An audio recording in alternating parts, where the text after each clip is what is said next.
Hello hello ఎవరు ఎక్కడున్నారండి? ఇక్కడ ఎవరో ఫుల్గా హార్డ్ వర్క్ చేస్తున్నారో వాళ్ళని కలుద్దామని వచ్చా. నా లైఫ్ చాలా దారుణంగా ఉందండి, మిమ్మల్ని ఒకసారి మీట్ అవ్వాలి.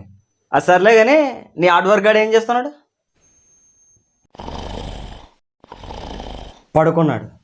దానికి ముందు ఇన్స్టాగ్రామ్లో రీల్స్ చూశాడు. దానికి ముందు జిఎంఆర్ఐటి అమ్మాయిలు బాగుంటారంటేను వాళ్ళు వెనక్కి తిరిగాడు. దానికి ముందు ఫ్రెండ్ పెళ్ళుంటేను డీజే డాన్స్ వేసాడు. మడ్డగుడు ఎంజాయ్ పండగ అన్నా. మూసుకు కూర్చోరా. మూసుకు కూర్చోరా పూల సొక్క. అన్నా ప్లీజ్ అన్నా, ప్లీజ్ అన్నా, ఫోన్ పెట్టరా.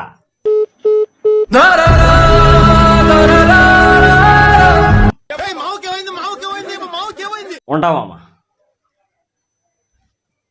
అయిపోలేదు మామ, ఇంకా చాలా ఉంది, మళ్ళీ కలుద్దాం. ఇలాంటి చాలా ఉన్నాయి ఇంకా.